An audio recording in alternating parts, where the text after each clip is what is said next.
First you steal my Wi-Fi, now you steal my job. What's next? He didn't flinch. The man in the doorway tilted his cup of tea as if I'd complimented his tie and not accused him of a felony against civilization. Your time, he said, voice smooth as a late-night radio host. All of it. I would like the court to note that I am a rational adult who knows better than to pick fights with beautiful strangers in handcrafted suits holding porcelain. But the internet had been lagging for 2 days, and the board at work was meeting tomorrow, and when my code editor froze mid-compile. I checked my router and found a device named Alpha Kael mounted on my network like a flag. So here I was, pajama shorts, coffee-stained sweatshirt, hair in a bun that had lost the will to, live, standing in the hallway outside apartment 804, delivering righteous fury. Return my bandwidth, I said, enunciating like a customer service rep on her last hour of patience. He regarded me over the rim of the cup. Up close, his eyes were the kind of dark that eats color. The rest of him was a study in precision. Tie at the exact center, suit tailored for secrets. A faint scent of bergamot and something cool, like rain that hasn't fallen yet. The hallway fluorescents should have made him look sickly. They made him look expensive. I'm only borrowing what you weren't using, he said. It would be wasteful to let it idle. That's not how the internet works. It's very much how the internet works, he countered, perfectly calm. Resources, distribution, access points. Your password was, how do I put this kindly? Predictable. My password was bananabread94, which is objectively adorable, so I ignored that. Give it back. He smiled, and I braced for the prickly heat of anger to rise. But it didn't. The breath I'd been accidentally holding slid out on its own like a cat that had found the door open. It wasn't relief, it was quiet, a hush in the brain. My pulse flattened, my shoulders softened. I registered the odd sensation, the way you register an elevator aligning. With the floor, a small, precise click, and then everything was level. I hated it. My temper needs its backlighting. You can't just... Leah, he said, and my name in his mouth landed with perfect pronunciation and the oddest familiarity. I can fix the throttling. May I? He gestured, not to my door but to the small black router box clutched under my arm. Yes, I had marched over with evidence like a detective who didn't trust forensics. Did you just... How do you know my name? You told me last week. In the elevator? He tipped his head. After it lurched on floor 12, I had actually mumbled something while clutching my grocery bag and praying the cables weren't held together by duct tape and optimism. Way to hold a grudge. Memory. He nodded toward my apartment. I'll be 30 seconds. I should have said no. Instead I said, fine. But I'm timing you. His mouth curved. Of course you are. He followed me across the hall. The door swung open to my natural habitat, laptop open on the dining table, 3 coffee mugs in varying stages of regret. A leaning tower of O'Reilly books with animals on the covers, succulents valiantly pretending this was a forest. My place isn't messy. It's an honest documentary. He didn't look around like people do when they want to inventory your life. He walked straight to the router, placed his tea on a coaster without me reminding him suspicious, and knelt. The suit did things gravity should have prevented. Who are you? I asked. Kael, he said. With a K, is that short for something? It would take too long to pronounce, he said, like a joke without the wink. He reached for the router and I tensed, ready to lecture him about static electricity and the sanctity of my firewall. His hand hovered a breath above the plastic. The lights blinked, once, twice, then steadied, strengthening from anxious green to confident blue. He hadn't touched a single cable. There, he said. I stared. My laptop pinged as if it had just discovered fiber optics and a will to please. What did you do? Optimized your channel selection. You were competing with 3 other networks and a baby monitor. From 3 feet away? His eyes flicked up. I'm very persuasive. Of routers, I said flatly. And other systems, he said, like that wasn't terrifying. He rose, retrieved his tea, and for a second I noticed the quiet again. Not of my apartment, which is mostly quiet if you don't count the neighbor's blender, but inside me. Like standing in a library before the books whisper, like hitting a pause button in a room that never had one. What do you do, Kael, with a K? I asked, because interrogating a man for saving my internet seemed like the right social move. I acquire things, he said. Companies, portfolios, opportunities. Borrowing Wi-Fi fits right in. Acquisition, he corrected gently. Temporary? You literally named your device after yourself. I like to be easy to find. My mouth opened, prepared to retort. Instead, a laugh hopped out, small and unwilling. I blinked at it, betrayed by my own vocal cords. He set the cup down again and shifted, taking me in with a gaze that didn't feel like scanning. It felt like weather you could step into. I should have been annoyed. Instead, the internal hush deepened, and that, more than any router magic, made me suspicious. The kettle on my stove clicked where it had given up earlier. Do you, want water? I heard myself ask. Since you came in with tea. Which feels redundant. I don't drink water, he said, then added at my look. I mean, I do, but I prefer tea. A wry tilt of the mouth, like he'd caught himself in a line too dramatic for this small kitchen. I should go. He took 2 steps toward the hallway, and paused. That's when I noticed the other oddity, beyond the doorframe, his apartment, which I could see through. The opposite crack. Had no light on, no TV glow, no music thrum, no muffled conversation. Silence wasn't the absence of sound. It was the presence of control. You live alone? I asked, as if my own place could talk. Yes, he said. The word was soft, like maybe it didn't always feel like an answer. You, me and a ficus named Reginald. Reginald looks healthy. He thrives on neglect. Some things do, he said quietly. The line landed somewhere behind my ribs. I changed the subject because the alternative was admitting I recognized myself in a plant. So, you'll stop acquiring my network? He inclined his head. Of course. Consider the debt repaid. Debt? You lent me calm, he said simply. I returned speed. I swallowed. My mouth tasted like coffee past its deadline. I did not lend you anything. Perhaps that's why it worked. The hallway light hummed. His eyes did something like catch it.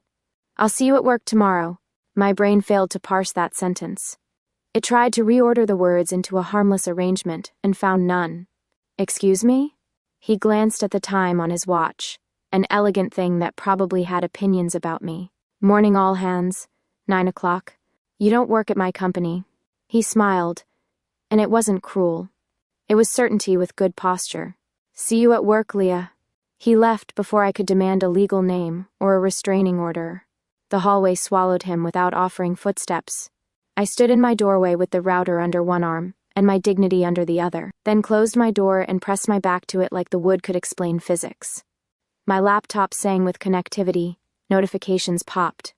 I should have returned to my code, but I found myself walking to the peephole like a nosy grandmother. The corridor was empty. Quiet. Too quiet? No, just measured. I shook myself and went back to the dining table. Commit. Push. Build. The sprint board for tomorrow's meeting pulsed in my mind. 3 deliverables, 1 demo. I typed until the keys stopped feeling like teeth. Every so often, an air current from the AC brushed my bare knees, and my thoughts would lose their static, slipping into the same curious calm I'd felt in the doorway. It didn't make sense. Calm isn't my baseline, sarcasm is. Calm belongs to yoga instructors and people who put their avocados in sunlight like they trust the future. And yet there it was, that low tidal hush, rinsing the edges of my usual noise. I told myself it was relief from the fixed Wi-Fi. I told myself a lot of things. Sometime after midnight, I closed the laptop and surveyed the battlefield. Empty mugs, a defeated spoon, my own reflection in the dark window. Across the hall, 804 remained an idea, not a place. I tried to imagine Kael there, jacket off, shoes lined up, a person who might leave toothpaste on the sink or a book open on the couch. But the image wouldn't stick. He was too arranged, like a painting that moved only when you weren't looking. Stop it, I told Reginald, who did not reply. I washed the mugs and let the hot water bloom my fingers pink, then carried the router to its corner and set it down, gentle as if it could feel. The blue lights held steady, a tiny constellation reassuring me that tomorrow would be survivable, if not fun. In bed, drifting, I replayed the hallway scene and my own embarrassing rush of stillness. It wasn't surrender, I told myself. It was biology, some primitive nervous system trick, the way a rabbit freezes when it senses a hawk. Except I didn't feel hunted. I felt seen, and not in a mirror way. In a map way, like someone had learned the shape of my routes and said, "There you are." It should have terrified me. It did. It also, inexplicably, made the night softer. When my alarm finally dragged me back to surface, the morning had the clean sheet feeling of a new build. I dressed like a person with a plan, black jeans, white tee, blazer that pretended I had boundaries. The hallway smelled faintly of citrus and steam. I locked my door, glanced reflexively at 804 and snorted at myself. "Not a big deal," I muttered, stepping into the elevator. Just a neighbor with audacity. The elevator doors were nearly closed when a hand, steady, unhurried, slid between them and pushed them apart. Kael stepped in, immaculate, tie like a promise. He did not touch any buttons. The elevator moved anyway, obedient. "Morning," he said. I gripped my tote. "Return my bandwidth." He smiled. "See you at work." The office smelled like ambition brewed too long. Coffee that could file a tax return on its own, energy drinks, with branding that promised immortality and delivered hand tremors, the faint ozone of overworked servers. Our startup's open space was a landscape of headphones and hoodies, monitors arranged like small altars to impossible deadlines. Someone had taped a post-it to the espresso machine. "We're fine. Everything's fine." The machine had given up trying to disagree. I swiped my badge and stepped into the morning buzz. Slack pinged on my phone before my tote even hit my desk. "Liz, tell me everything." "Rumor, you guys got bought?" Me, walking in now. "If we're sold to a gym membership app, I'm quitting on principle." "Liz, don't be dramatic. Actually be dramatic. Give me content." Liz worked at a competitor across town and collected corporate gossip the way some people collected foreign coins. She called it market intelligence. I called it how you get in trouble and also invited to the good brunches. Across the room, Mark sat perched on his standing desk like a flamingo with a KPI, elbows out, screens filled with code. He made a point of angling toward foot traffic. If I tilted my head, I could see snippets of an algorithm I'd written last week. My algorithm. He'd changed 3 variable names and stapled his initials to it. Classic Mark, good at presentations, better at proximity to praise. "Morning, Leah," he sang as I passed. "Did you see the email?" "All hands at 9. Big news." "Define big," I said, dropping into my chair and waking my machine like a dragon that resented mornings. "Ownership," he said, waggling his brows.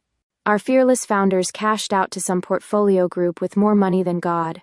God notoriously invests in seed rounds," I muttered.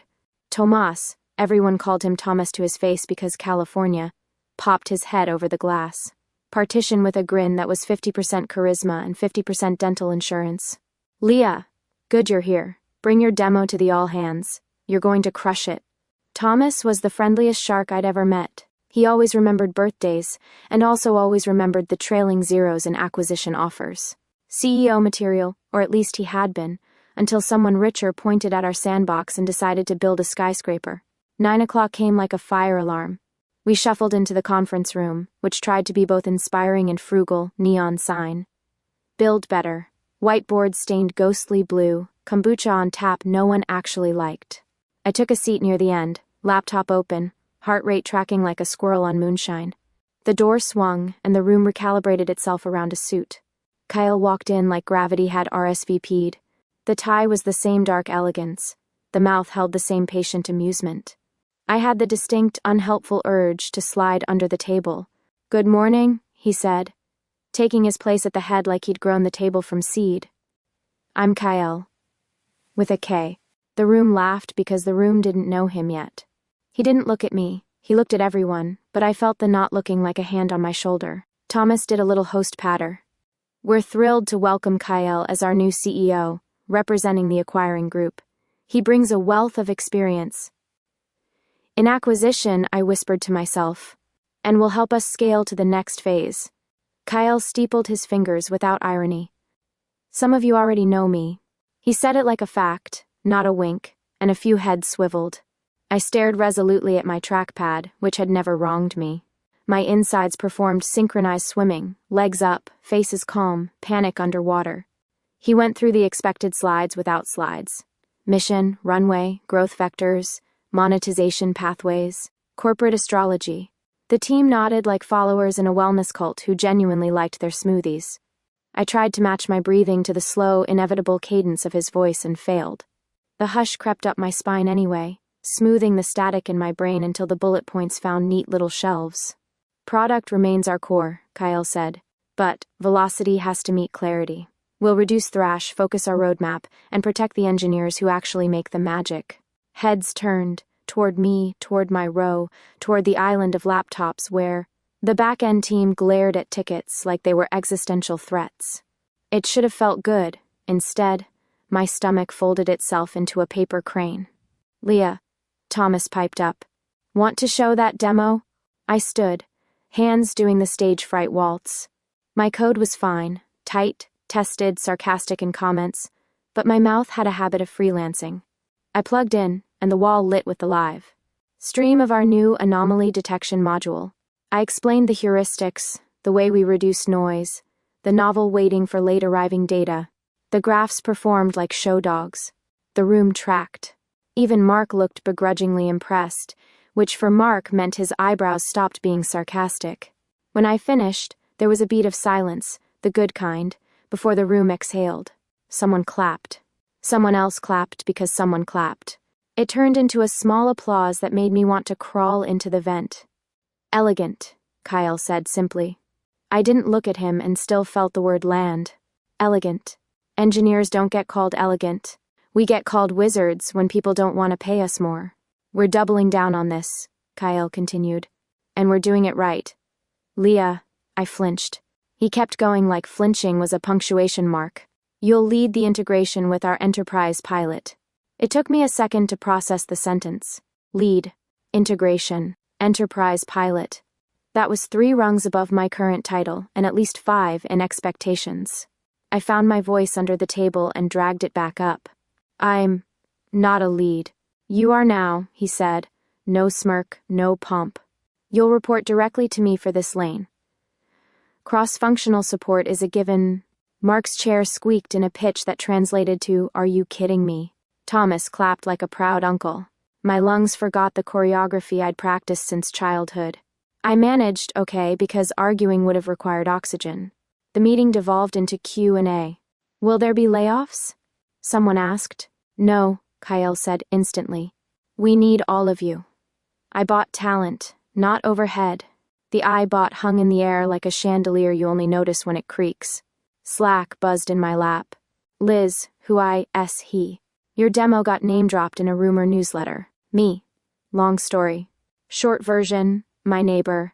Liz, Leah, me, I know. Someone asked about vision. Someone else asked about PTO. Someone asked if kombucha would be replaced by something drinkable. Laughter. Relief. The strange way a team will collectively decide to hope. When it ended, chairs screeched, bodies flowed, conversations broke into microclimates. Kael was immediately surrounded by heads of this and directors of that, the big fish doing their polite. Circling. I escaped on the eddy, making for my desk with the grim focus of a raccoon absconding with a bagel. Congrats, Mark said, appearing at my elbow with the smile of a man who'd reorder planets for a better angle. Lead, huh? Guess your little module can hang with the big kids. It's not a swing set, I said. And it's not little. He shrugged, then leaned in like a confidant in an old spy movie.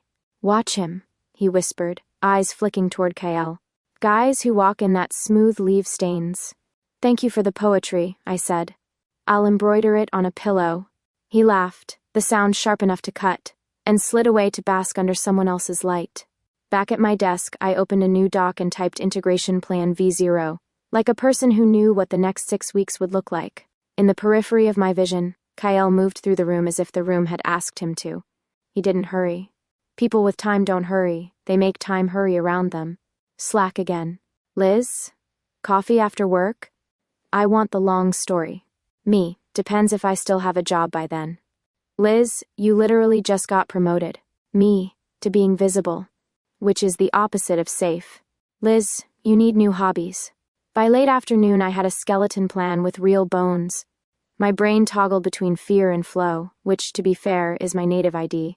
Every so often I'd catch a glimpse of a reflection, monitor, window, the stainless panel, of the espresso machine, and see my own face doing curiosity with a side of denial.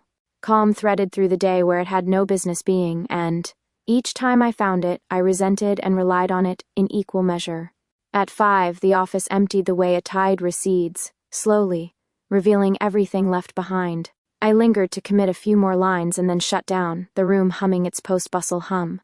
Outside, the sky had turned the color of an unread email, bluish, accusatory. I should have taken the back stairwell like I always did when I felt too seen. The elevator binged anyway. The doors slid open to reveal no one. I stepped in, told myself the universe was not an active participant, and pressed L. The doors nearly closed before a hand drifted into the gap and persuaded them otherwise. They reopened. Kael stepped in, the suit day softened, tie loosened a fraction as if the knot had blinked. "Congratulations," he said as the elevator began its descent without either of us selecting a floor. "On your lead?" On my surprise, I corrected. "Surprises are data points you didn't model," he said. "Now you will. You make everything sound like a white paper." His mouth did that almost smile that had already colonized too many neurons. "Only the boring parts." We slid to the lobby with a smoothness that felt engineered, then walked through the glass doors into the city's evening noise. The crosswalk chirped. The traffic muttered. The wind toyed with my blazer like it had opinions. At the curb, he stopped, leaned in as if the air between us were a private channel, and said, "Low enough to make the streetlights hold their breath. Told you we'd see each other." My heart did the annoying soft thud it does when I'm about to do something brave or stupid. "You're my neighbor," I said. "Statistically, this isn't impressive." He nodded as if I'd agreed to a treaty. "Until tomorrow, Leah." I watched him go, not far, not even fast, just into the flow of people like a certainty dressed as a man. Then I looked down at my phone. "Liz? So? Drinks? Gossip? Also, what's his last name?" I typed, then backspaced, then typed again. "Me, Kael. With a K, Liz, Leah, I will set your router on fire." Outside, the evening doubled down on being evening.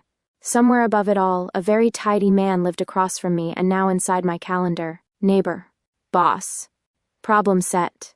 I shoved my hands in my pockets and headed home, already drafting a new list in my head titled, "Boundaries I Will Definitely Keep." The first item was "Don't be impressed by suits." The second was "Change your Wi-Fi password." The third was blank, the way a chapter is blank right before it isn't.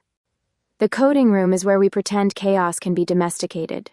It's colder than the rest of the office because someone convinced facilities that genius thrives at 68 degrees. Hoodies hang off chair backs like retired flags, empty cans of focus glitter on the windowsill, and the white noise machine hisses a sound that's supposed to be rain and is actually wet static. I pull my chair in, crack my knuckles like an apology to my wrists, and descend. The problem? We need a streaming fix for late arriving events that won't double count anomalies or miss edge spikes. It's a tightrope, too forgiving. We drown in false negatives, too strict, we shriek at ghosts. I slide into my favorite kind of thinking. Steady, incremental, ruthless. My fingers move. The world narrows to a corridor of symbols where meaning is something you compile. Time thins. The clock goes from 10:12 to 12:43 like it tripped. 3 tests fail, then 2 pass, then 5 pass. Then I do the ungainly chair dance of a person who has avoided the gym since 2019. The module, fragile and shining, holds. I push to a protected branch, leave a note in plain English for future. Leah, and take a victory sip of coffee that tastes like heartbreak. Then I stand to stretch, and see Mark. He's behind me, the way a cat is behind a bird feeder.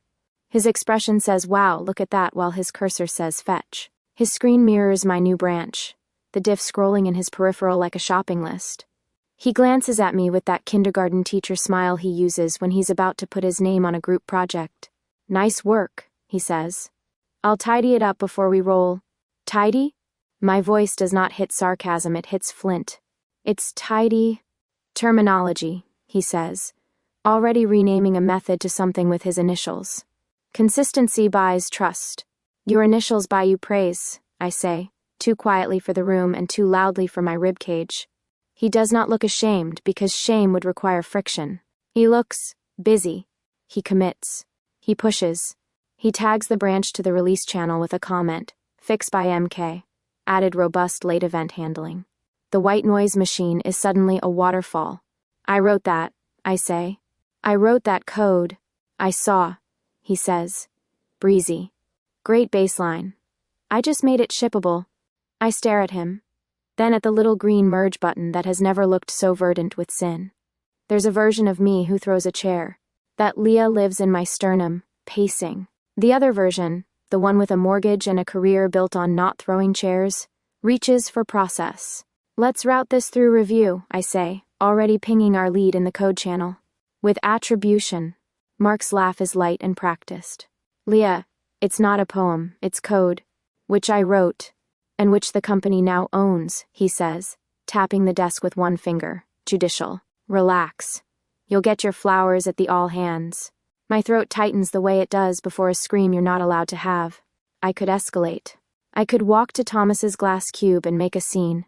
I could point at the logs, at the chat, at the timestamp that says I was here. Instead, I move my cursor to the side, open a new file, and write tests so exhaustive the module blushes. I'm not generous, I'm thorough. It is my worst and best trait. By the time the all-hands calendar block pings, I've sweated out the first layer of anger and am onto the purer strain that makes your fingertips cold. We file into the conference room.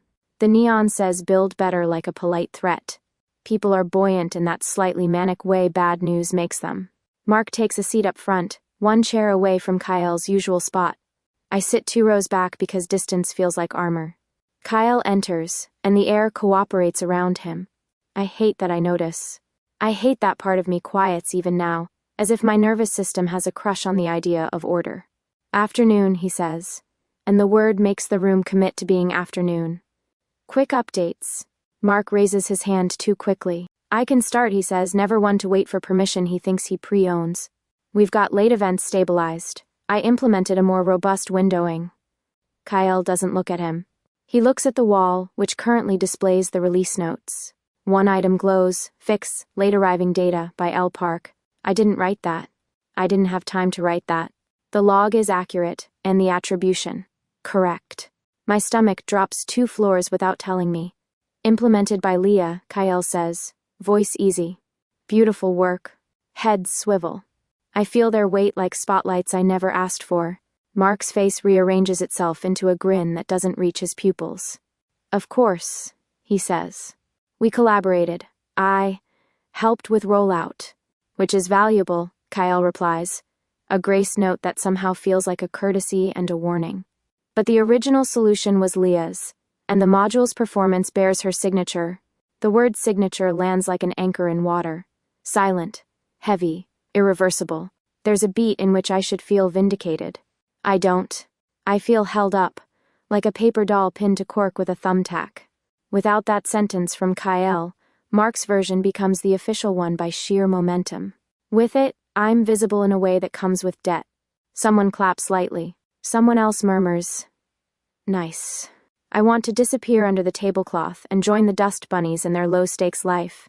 Kael moves on, efficient, roadmap, pilot, velocity. The words wash over me, high polish on a blunt instrument. Every so often his gaze passes over our rows, a lighthouse that refuses to be dramatic. When it crosses me, the internal hush surges, and I resent it like a lullaby sung by a thief. After the meeting, the room decompresses into small talk. Mark beelines toward me, all affable teeth. "Congrats," he says. "Don't," I say. He puts his hands up like I'm aiming a water pistol. "We're on the same team." That sentence always precedes betrayal, I say. Like thunder precedes rain. "Look, I was moving fast," he says, lowering his voice. "It's all the same code base. Credit in the notes is whatever." "It's not whatever," I say, trying to keep my voice in the safe zone between whisper and shout. "It's my work." He leans in, and for a second the smell of his cologne, sharp, ambitious, overwrites the room. "Then fight me for it. You won the round. Happy?" The worst part is that logic exists in the sentence like a trapdoor. I won, therefore I should stop fighting. I swallow the retort that tastes like pennies and step back. "Excuse me," I say, because I need air that hasn't been in anyone else's mouth. I make it to the stairwell with the pacing Leah practically trotting. The landing window catches my reflection and returns a version of me whose shoulders have started to learn the shape of bracing. I press my palms to the cool metal railing and will my pulse into something fileable. On my phone, a text from Liz. Liz, lunch gossip says your CEO is either a genius or a cult leader. How's your day? Me, pick one. I don't respond to the next message because my hands are shaking in that high-frequency way you can almost miss if you don't look. Anger wants spectacle. Fear wants a cave. I choose the third option. Function. I work until the sun gives up and the office lights paint everything the color of spreadsheets. When I finally shut down, the city outside the windows is a jewelry box of traffic. I pull on my blazer like a boundary and head for home. The building lobby smells faintly of lemons and bureaucracy. The elevator is, for once, empty. I ride to 8, rehearsing the speech I'll never give to Mark and the email I might send to HR and the way my router lights look when they're steady, like a heartbeat you can trust. The doors open to our hallway, which wears evening like a good suit. Footsteps echo. Mine. Then not mine. What a coincidence, says a voice I've started to recognize in my bones. Kael turns the corner, hands in his pockets, tie loosened a half-inch that could be a mile. He doesn't look surprised to find me. He looks exactly like a person arriving home at the time the day lets go.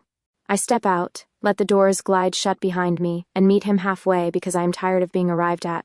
Nothing about you feels like coincidence, I say. His mouth tips, the briefest admission. Fair. We stand in the hallway that holds our doors like parentheses. For a second, the building's hum and the city's breath and my pulse all fall into a single metronome, and I hate that I can hear the click. I hate that it steadies me. You fix the attribution, I say, because if I don't pick the lock on the silence, it will own me. I corrected a record, he says. Small things have long shadows. How did you know? I ask. About the code. About the timing. About... I stop before I say me like a verb. He studies my face like a solver examines a problem that might be a mirror. I pay attention. To everything? I ask. To the parts that matter. Flattering, I say. Also creepy. Both can be true, he answers, unoffended. I should thank him. The words balk at the door of my mouth. Gratitude implies I needed saving. I did. That's the part that tastes like rust. I don't want you to be my safety net, I say. Then don't fall, he says. And then softer, the edge taken off by something. Almost human. Or let me teach your enemies that nets can strangle. It's too much. It's exactly enough. He moves past me toward 804, and I smell bergamot and the cold of a place where weather behaves. At his door, he pauses without turning. Eat, he says. Anger burns hot and leaves you empty. You don't get to prescribe me dinner, I say. Of course, he says. Consider it a product suggestion. He disappears into his quiet, and I stand a moment longer in mine. Inside 803, Reginald leans toward the window like hope is a direction.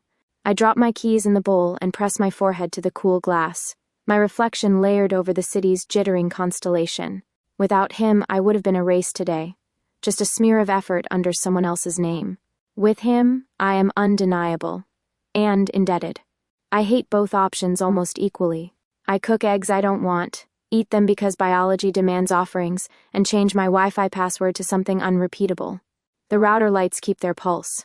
Across the hall, the dark behind 804 feet's door is not empty. It is curated. I tell myself I prefer mess. I tell myself a lot of things as the night folds itself around the building like a secret. The cafe was one of those authentically rustic places with Edison bulbs and mismatched mugs, where the Wi-Fi password was probably something quirky 123. I used to love it. Wooden tables etched with initials, chalkboard menus with misspelled, lattes, the smell of cinnamon trying to make everyone believe in cozy. Today it felt like the scene of a crime, and I hadn't even opened my mouth yet. Liz waved from the corner, phone already face down like she wanted to prove she was fully present. Her smile was quick, practiced, the kind you put on for Instagram stories. Once upon a time, she'd been my escape hatch, brunch on Sundays, gossip, in Slack DMs, late-night memes that made the week survivable. Seeing her now, I felt hesitation, like opening an old file and realizing the comments don't match the code anymore. Hey, stranger, she said, sliding my coffee across. Caramel oat milk, extra shot. Thanks, I said, because manners are free. We made small talk first, about weather apps that never predicted right, about her new haircut, about nothing. I stirred the coffee so hard the foam collapsed. Finally, I asked, so, you've been busy? Her eyes flicked, just once, to the side. A tell I hadn't noticed until now. Busy's good. I heard something interesting. My voice sounded steadier than I felt. That our competitors seemed to know things they shouldn't. Silence stretched. She traced a circle on the table with her nail, then said, Leah. The pause was louder than her voice. You're selling them information. My stomach dropped with the words, even though I'd rehearsed them. Aren't you? Liz winced like I'd flicked on a too bright light. Don't make it sound dramatic. It's just business. Business? I leaned in, heat in my throat. This company is my life, my work, my name. And you... I'm surviving, she cut in, sharp. Rent, debt, reality. You think your loyalty pays your bills? Wake up. Nobody cares, Leah. They cash out, we're left scrambling. I wanted to argue. I wanted to shout. Instead, I felt something worse. Hollow. Like someone had scooped the insides out of me and left the shell smiling. You could have told me, I whispered. She shook her head, pitying. And what? Have you judged me for needing money? You're always so... pure about it. But purity doesn't buy groceries. I sat back. My coffee was cold. My chest, too. I thought you were my friend. I am, she said. Too quickly. But friends don't pay rent either. The rest of the conversation blurred. Her rationalizations, my clipped answers. When I finally left, the air outside slapped my face with winter honesty. Evening in my apartment was a hollow drumbeat. I made pasta I didn't want, left it untouched, scrolled aimlessly. The room felt bigger than usual, like walls stretched to avoid me. Reginald, my long-suffering ficus, tilted toward the lamp as though he could photosynthesize his way out of my mood. The knock startled me. 2 sharp raps, unhurried. I opened the door to Kael. Same suit, same impossible calm. In his hand, a bottle of wine, labeled dark and expensive-looking. I don't drink, he said by way of greeting, but I thought you might... I stared. You... what? He lifted the bottle as if explaining. Bad day, wine helps. Allegedly. I should have closed the door. Should have said no. Instead, I stepped aside. Come in. He did, placing the bottle carefully on the counter, glancing around like he was cataloging but not judging. My apartment's clutter didn't seem to register. He looked only at me. You're upset, he said. No kidding. I flopped onto the couch. What gave it away? The existential aura? He tilted his head, considering. Your breathing is uneven. Shoulders tighter. Eyes a little glassy. Thanks, doctor. I tried to sound sarcastic, but my voice cracked on the last syllable. His gaze softened. Someone betrayed you. The sentence landed like a pin pulled from a grenade. I snapped my head up. How do you... I can feel it, he said simply. Pain sharpens the air. It tastes metallic, like copper on the tongue. Yours is fresh. I shivered. That's creepy. Truth often is. I rubbed my face with both hands. Liz. My friend. She sold us out. Kael was quiet for a beat then, and you expected her not to. The worst part was that he was right. Somewhere deep down, I had known Liz's loyalty was thin as paper. Hope had folded it into something prettier. Stop reading me like a spreadsheet, I muttered. What are you, some kind of empath? The air between us thickened. He sat across from me, hands folded loosely, and finally answered. No, not empath. Parasite. I blinked. Wow. That's... direct. I feed on what breaks others, he said. His voice was calm, factual, as if describing a weather pattern. Stress, fear, despair. They are sustenance. My skin prickled. I wanted to laugh it off, call him a LARPing weirdo. But the quiet in my chest, the unnatural calm that followed him like a shadow, argued otherwise. And me? I asked, throat dry. His eyes fixed on mine, dark and steady. You give me silence. The words pulled the air out of the room. Silence, I echoed. Yes. Not stress, not pain. Peace. Do you understand what that means for me? I shook my head. It terrifies me, he said, low, because it makes me want more. Something inside me trembled, fear maybe, or recognition. He wasn't smiling now. The perfect CEO mask had slipped, and what was underneath was raw. Not human, not safe, but honest. I swallowed. You're saying I starve you? His mouth curved, almost rueful. Or worse. Change me. The room hummed with the refrigerator's motor, the only ordinary sound left. I pressed my palms into my knees, grounding myself. This is insane, I whispered. Probably. He rose, smooth as a shadow. But truths often are. He picked up the wine, set it back down again, like he couldn't quite decide what to leave behind. At the door, he turned. Don't trust the ones who say it's just business. Business is appetite. Friends are choice. And then he was gone, leaving the room quieter than before. The silence he named pressed like a fingerprint into my bones. I sat there a long time, staring at the untouched pasta, the unopened wine, and the reflection of myself in the darkened window. Hollow, yes, but threaded now with something else. Not comfort, not safety, something scarier. Possibility. The conference room was too small for the weight in it. The neon sign, "Build Better," flickered like it was reconsidering its own advice. Coffee cups gathered on the table like grave markers. Everyone looked at Thomas, waiting for him to say something that would rewind the last 20 minutes. Instead, he leaned back in his chair, smile fixed, voice smooth. It's a win. We've secured a deal that guarantees liquidity for all stakeholders.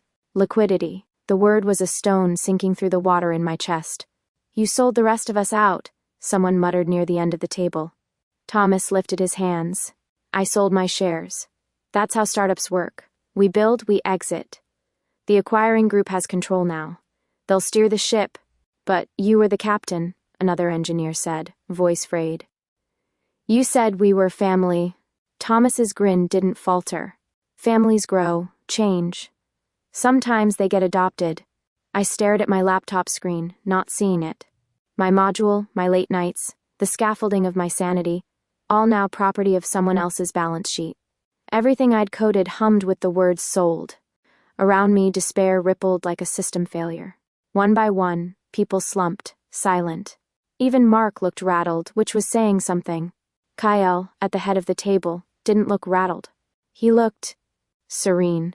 The suit immaculate, the tie exact, the calm almost obscene in contrast to our unraveling. His gaze skimmed the room as if he were collecting the despair molecule by molecule. And maybe he was. The realization made me lurch upright. My chair screeched across the floor, too loud. Heads turned, but I didn't care. My pulse was a drumbeat in my ears. You thrive on our misery, don't you? My voice cracked the silence, jagged. You feed on it. That's why you're here. That's why you bought us. The room went still. Even Thomas blinked, as if the script had been ripped from his hands. Kael's eyes met mine. The hush I'd come to dread swept over me, but not in the same way. There was no soothing, no unnatural calm. Only his voice. Quiet. Precise. Not yours. The words landed heavy. What? I demanded, anger rushing to fill the space. I don't feed on you, he said, and for the first time his tone wasn't curated. It was weary. Around you I can't. You undo me. The room blurred. I barely registered the whisper of coworkers, the scrape of Thomas excusing himself. The air thinned until it was just us, across the table. The world bending around his admission. You expect me to believe that? I asked, voice shaking. I don't expect. I tell you truth. His gaze softened. Not the CEO's calculated reassurance, not the neighbor's amused patience. Something bare. Something vulnerable. You make me weak. The words were wrong. They should have sounded manipulative. Instead, they sounded like confession. For the first time, I saw the cracks. The perfect posture sagged by a fraction. His eyes carried centuries of exhaustion, shadows deeper than the suit could hide. He looked almost human, and it terrified me more than the demon version ever had. I'm supposed to feel sorry for you? My fists clenched at my sides. Poor demon. Can't feed off me, boo-hoo? No. His smile was ghost-thin, broken. I don't want your pity, Leah. I want your choice. I stood frozen, anger tangling with something I refused to name. The room around us dissolved into background noise. Colleagues dispersing, whispers fading down the hall. Eventually, it was just us. The night air hit like cold clarity. I walked until the office lights were behind me, until the streets emptied into silence. A lamppost flickered overhead, casting shadows that stretched and recoiled with every gust of wind. Footsteps fell in sync with mine. Not hurried, measured. You shouldn't follow me, I said without turning. And yet, Kael replied. I stopped under the broken lamppost. He stopped too, a few feet away, tie loosened, hair no longer perfect. The city's neon bled across his shoulders like unfinished code. Why me? The question scraped my throat raw. Why am I different? He looked at me, and for once there was no smile, no corporate mask. Only truth. Because you don't break. Everyone else carries fractures, cracks I can widen. You. Silence the noise. Around you, I starve. And for the first time, I don't want to eat. I want to breathe. The street was empty, but I felt crowded by the weight of it. His words pressed against me like heat, like gravity. You're lying, I whispered, because that was easier than believing him. If I were, he said, stepping closer, would I look like this? And there it was. The exhaustion, the wear in his shoulders, the quiet that wasn't control but collapse. He looked like a man held together by will, not power, like he hadn't rested in centuries and didn't know how. I had wanted to see him undone. I hadn't expected it to make my chest ache. This changes nothing, I said, but it sounded hollow even to me. It changes everything, he said, because now you know the truth. I swallowed hard, the cold air stinging. My life, my code, my trust, my friendships, felt like ash, sold piece by piece. And here he was, the only constant claiming weakness as if it bound us. I turned away first, because if I didn't, I'd fall into the silence he carried. But his voice followed, low, tired, unshakable. Leah, whatever choice you make, it will matter. To me, back in my apartment, I shut the door and leaned against it, heart hammering. Across the hall, 804 was dark, quiet, inscrutable. For the first time, I wasn't sure if Kael was the threat I should fear, or the only one telling the truth. And that made my next move feel less like survival and more like destiny. The roof door fights me like a stubborn mouth. It sticks, then gives, and a blade of night air slips in and finds the soft parts of me. The city hums beyond it, sirens, laughter, the rustle of wind paging through endless windows. Up here, the noise is both louder and farther away, like a radio tuned between stations. I step out. Tar paper, the silver glint of vents, a rusted stool someone dragged up here for bad wine and good mistakes. The edge is guarded by a waist-high parapet that promises nothing and keeps most things. Below, the street grid glows like a circuit board I didn't write. The wind lifts my hair and then lets it fall, undecided. I didn't bring a bag. I didn't bring a plan.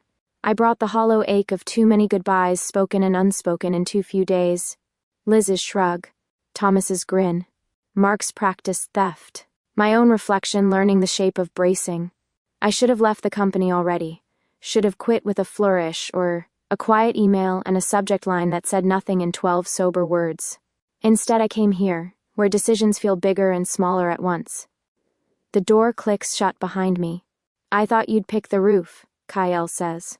I don't yelp. Barely. He's at the shadow line between the stairwell structure and the open night hands. In his coat pockets, tie loosened just enough to make the knot look thoughtful. There's a line of tired under his eyes that wasn't there when the week began. It makes him look less curated, more present. I roll my shoulders like a boxer warming up. You can't keep doing that. Arriving? He asks. Knowing where I am. He is quiet for a breath. I don't know, he says, almost apologetic. I sense a pattern, a silence. He steps into the roof's meager light. And habit.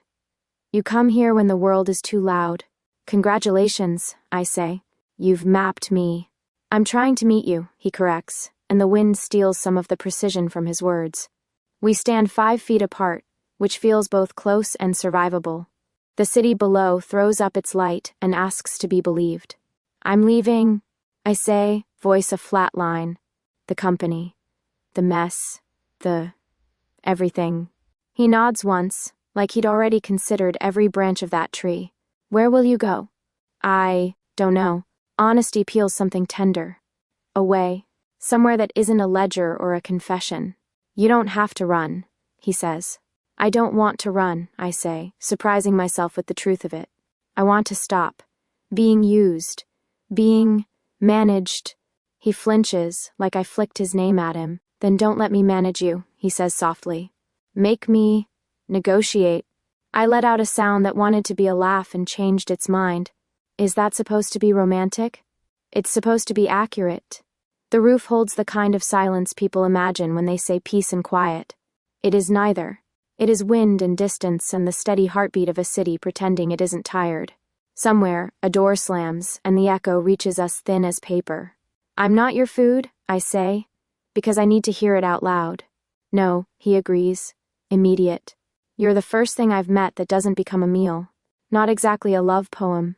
He exhales, and the wind makes it look like fog. I don't know how to write those yet. We drift toward the parapet like magnets with bad posture, stopping before. We'd be side by side, two nodes in a network that refuses to collapse. Lights flicker in neighboring buildings, stories I'm not in and never will be. The edge of my blazer flaps against my hip, an impatient metronome. Why this company? I ask. Why us? Why me? Don't say fate. I'm allergic. Not fate, he says. Opportunity, calculus, a portfolio play. And then, you. He glances over, not quite meeting my eyes. I walked into the office and the noise dropped. The room sharpened. And when you spoke, it was like... He shakes his head, searching for a human metaphor and refusing to settle for a neat one. Like a room with a window in it. I remembered what air is for. You make chaos sound like oxygen. For some of us it is, he says.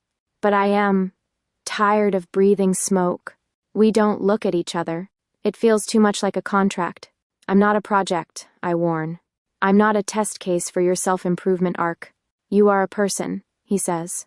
Which is worse for me and better for you. A siren threads the air, then fades, bored with our domestic apocalypse. I press my palms to the rough top of the parapet and let the grit bite. Pain organizes. The wind snatches a hair from my lip and returns it like a guilty dog. What do you want? I ask. And don't say you. You don't get to want me like an acquisition. He is quiet long enough that I wonder if he will lie, if he can. When he speaks, the words are unarmored. I've lived for centuries feeding on pain, he says, the sentence so simple. It sounds like fiction, like something a man says to keep a woman on a roof. He doesn't look at me when he says it. He looks at the horizon, at the line where the city stops pretending it's the only thing in the world. But with you, I finally want peace. The wind forgets itself. The city inhales. There it is, the line that should undo me. It doesn't. It lands and sits and looks at me, patient. My heart does the thing where it refuses to be helpful. I try on a dozen replies and none of them fit. Peace is not a sustainable business model, I say, because when I am frightened, I default to snark. He smiles without teeth. Then this will be my first bad investment. Bold of you to assume I'm a sure loss. Bold of you to assume I measure you in wins and losses. I look at him then, fully, and the curated edges are gone. He's still precise, still that impossible symmetry of bone and intent, but the set of his shoulders is a confession. He looks like a house with its lights on after a storm. Intact, yes, but aware of the wind. You said you wanted my choice, I remind him. Yes, choice without pressure. Yes, he says, like it hurts a little. Then step back, I say, and to his credit he does. Half a pace, then another, until there is air I own between us. He puts his hands up, palms open, a gesture older than language. I have an offer, he says. A real one, not an acquisition. A trade? My spine stiffens. Negotiate away, demon. You leave, he says, and my stomach drops until he finishes. If that is what you want. Or you stay and I step down as CEO. Effective immediately. I can keep the lights on from elsewhere if the board insists. But I will not be your boss. I will not be above you in any structure where the word power can be confused for care. The wind chooses that moment to push at my knees. I lock them by instinct. You'd walk away from the company you just bought? I'd resign a title, he says. I have had thousands. They feel the same after a while. And what do you get? I ask. And when he doesn't answer quickly, I add, say it carefully. Proximity, he says. And the words are naked. A chance to learn peace in the same building as the person who causes it. To bring you tea without controlling the meeting your calendar dreads. To be near. If you want near. If you want? The condition hums. I laugh once, small and helpless. You're terrible at casual. I have never been accused of it, he says. The city sends up a warm gust, the kind that smells like hot metal and someone else's dinner. My eyes sting, which I will blame on the wind until the end of time. I picture my desk, my stubborn plant, my SRE sticker with the goose on it. I picture Mark's smirk, Thomas's exit smile, Liz's shrug. I picture my hands on a keyboard, and how they know the way even when the psyche doesn't. I picture Kael's hands making nothing and too much out of a glass of tea. Leaving would be simple, I say. Crisp, clean, a story with no sequel. And staying? He asks. Staying is risky, I say. It requires faith, which is not a data structure I enjoy. I will not ask you for faith, he says. I will ask you for time. The line finds the softest part of me and sets up camp. Damn him. I pull away from the parapet and wrap my arms around myself, not because I'm cold, but because I'm rearranging the furniture in a house that is also a body. He doesn't move closer, and the miracle is that I notice and approve. Step down, I say. If you mean it, it will be done by morning, he says, without theater. I'll inform the board tonight. You're serious. I am learning how. The wind tugs at his loosened tie. It looks like a ribbon tied to a question. I should reach out and fix it. I don't.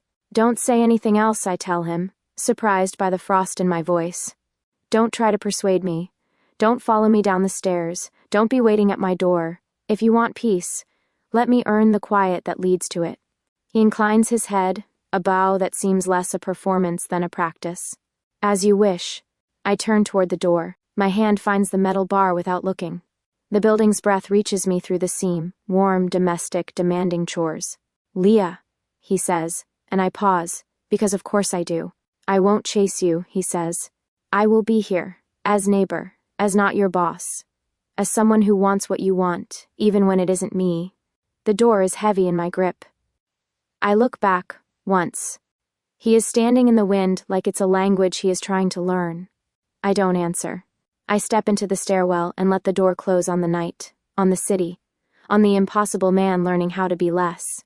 The latch catches with a tired metal sigh that sounds, for a second, like relief. My footsteps echo down to 8. Silence walks with me. Not his. Mine. Not peace. Not yet. But maybe the hallway to it. The office felt like a held breath. Nobody spoke above a murmur, keyboards clicked, as if trying not to disturb the air, and the kombucha tap sat untouched for once.